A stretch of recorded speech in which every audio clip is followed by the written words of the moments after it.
It does appear that merely by surviving, the Ukrainians are demonstrating the weakness of the Russian Empire.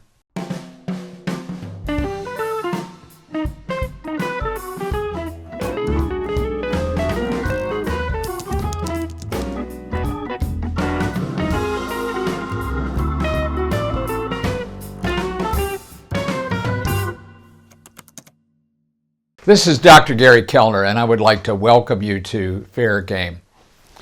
Does anybody remember Ukraine?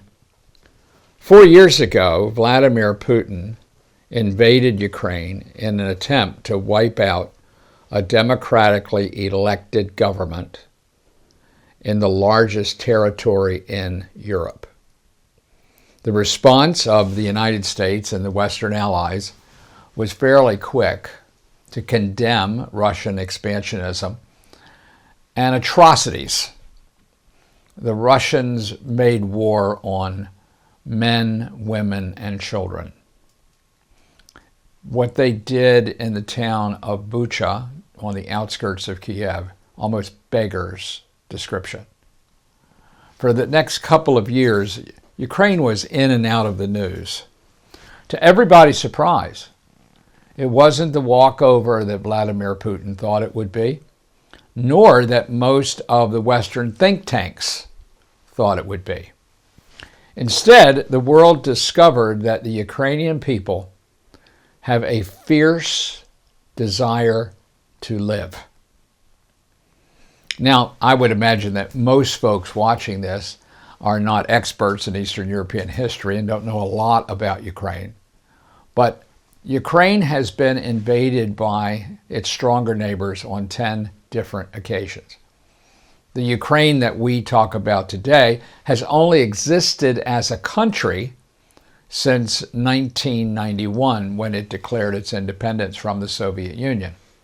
A decision, by the way, that was supported by Russian President Boris Yeltsin. Vladimir Putin refers to the collapse of the Soviet Union as the greatest catastrophe of the 20th century. Now, there are a lot of nominees for that dubious award. Of course, there are 2 world wars. There is the Holocaust. There is the 6 million people who were murdered by Khmer Rouge. And yet, in Vladimir Putin's mind, the worst possible outcome of all the stories of the 1900s is this: Ukrainian people who have a national identity, who have a vibrant national language and literature, preferred to govern themselves rather than to be governed, poorly most of the time, by their Russian overlords. The United States has supported the aspirations of the Ukrainian people almost from the beginning of this new era of independence, as has Europe. There's been conversation about bringing them into the EU and perhaps ultimately bringing them into NATO. Because of Vladimir Putin, that was not done. The Western allies and the United States were always concerned that they would push Putin over a line that nobody really wanted to see him cross. But 2014, Vladimir Putin decides that the forces that have created a democratic state, forces that threw out a corrupt henchman of the Moscow regime, could not be tolerated. And so in that era, Russian operatives, Russian military went into eastern Ukraine, Crimea, and reasserted Russian control. Now, if you know very much about Europe, you know that the most fertile land on the continent is Ukrainian. The topsoil goes down 30 to 40 feet. But there is not a single county in Illinois, Iowa, or Nebraska as fertile as any county in that country. It is the breadbasket of Europe, and in some ways it's the breadbasket of the world. And students of political history understand that there can be no Russian Empire without Ukraine. So, Putin's desire to re-annex Ukraine, or at the very least to put it under a very compliant client of the Moscow government, was in their interest.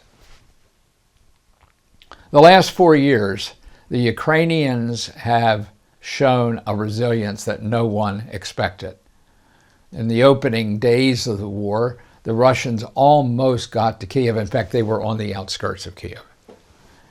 And the United States offered the president of Ukraine, Vladimir Zelensky, a helicopter ride out of his country. He said, "I don't need a ride, I need support." He stood with his people in their hour of peril. And the Ukrainian people have rallied. Now, the European allies, who at times don't seem to have much stomach for standing up to the Russians, in this case did. Because there was a realization all across Europe that if this aggression was allowed to stand, the first invasion of a European state since the end of World War II, if Vladimir Putin was permitted to redraw the map of Europe according to his own desires, then nobody was safe. They all believed that the Baltic states would be next, followed by Poland, and possibly by Finland. Finland and Sweden have resisted membership in NATO since 1949. But they came knocking on the door in Brussels within weeks of the invasion. And despite the things that divide Europeans, what most united them is an understanding that a resurgent Russia is a bad player. And so the Finns and the Swedes swallowed their reservations about alignment. The NATO allies swallowed their reservations about making Putin angry, and they brought them in. Things stayed pretty much on course until Donald Trump was elected for his second term in 2024. For reasons that aren't altogether clear, and that have fed the blogosphere and have fed the world of the internet and the dark web of conspiracies. Donald Trump seemed to be more aligned with Vladimir Putin than with the aspirations of a people who desired to be free.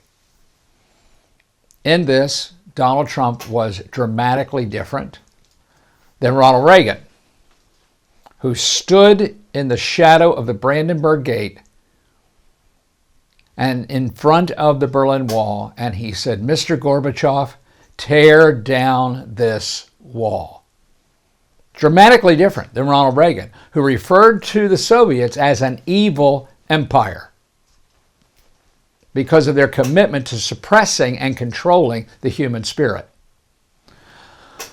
For a reason that is not even today altogether clear,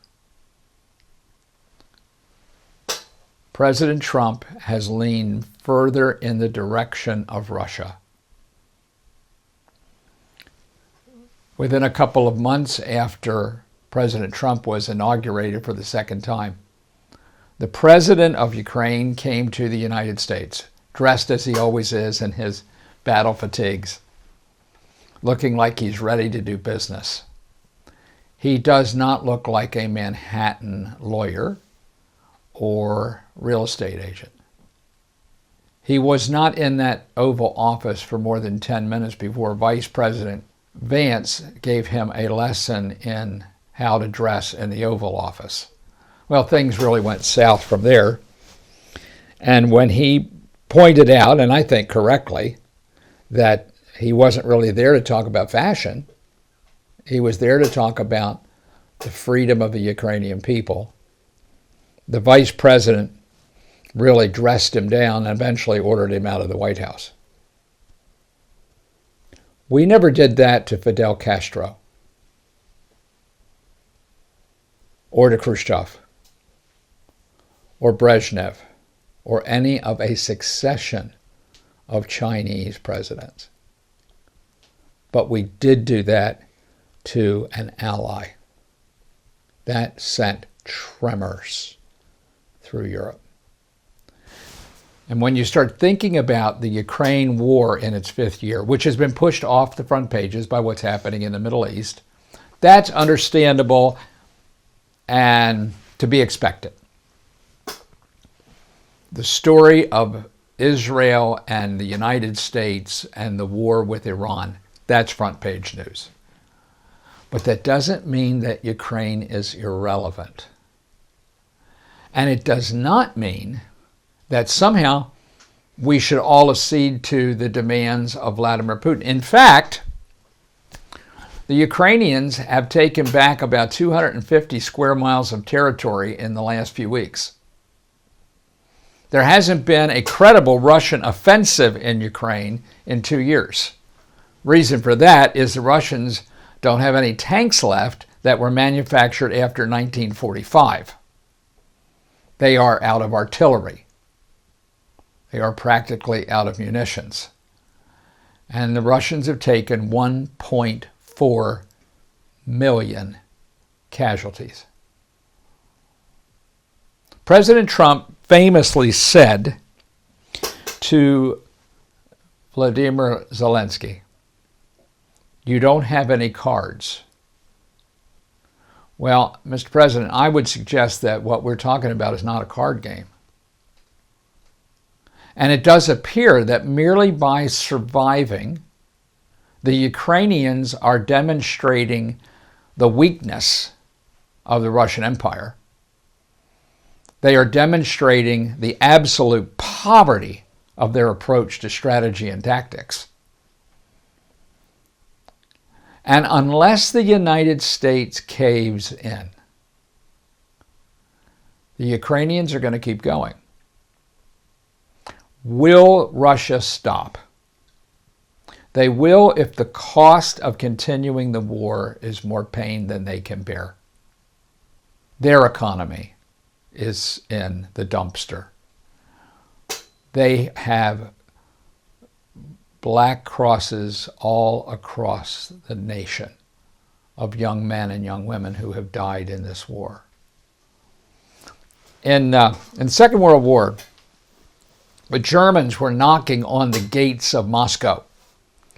And Vyacheslav Molotov, the foreign minister of Russia, or the Soviet Union, advised Joseph Stalin to abandon Moscow, to do what had been done 140 years before, and burn it. All the factories had already been moved east of the Urals. The industrial capacity of Russia was in Siberia. Stalin looked at him and puffed on his pipe. And he said, "The people will never stand for it." I've always thought that that was one of the most curious comments of the 20th century. Here is an absolute autocrat, a dictator with nearly absolute power, who wiped out every competitor and most of his allies in the purges of 1937 and 38. And yet, he says we can't abandon Moscow because the people won't stand for it. Even Joseph Stalin recognized that you can't govern people without some level of consent by the governed. Is there a tipping point for Vladimir Putin? There is for every dictator. One of the things that I most admire about the World War II generation, they knew exactly what Joseph Stalin was, and they knew exactly what the Soviet Empire was. And Republicans and Democrats didn't agree on the economy. They didn't agree on health care. They didn't agree on much. But the one thing that they agreed on was that you had to stop Soviet aggression. You could not let them have Greece or Turkey or Austria or all of Germany. Conservative, liberals, moderates came together in a remarkable coalition that gave this country the Truman Doctrine, the Marshall Plan, and NATO. It took 40 years, but the Soviet Empire collapsed under the weight of its inefficiency and its corruption. There's an interesting statement from one of the Old Testament prophets who said, "Sin is a reproach to any people." And you can be absolutely assured that as empires have risen and fallen throughout history, Mr. Putin's empire will also fall. Does it fall during his time at the wheel? We don't know. Does it fall under the next guy? We don't know. But here's what we do know. If the United States of America is resolute, if we continue to support the Western alliance and we continue to support the Ukrainian people, they will prevail. And I think it could also be said that if we do not support them and they fall back under the heel of a Russian dictator, history will never forgive us for being so feckless and so frivolous as to let that happen. This is Dr. Gary Kellner. Thank you for joining me today for Fair Game.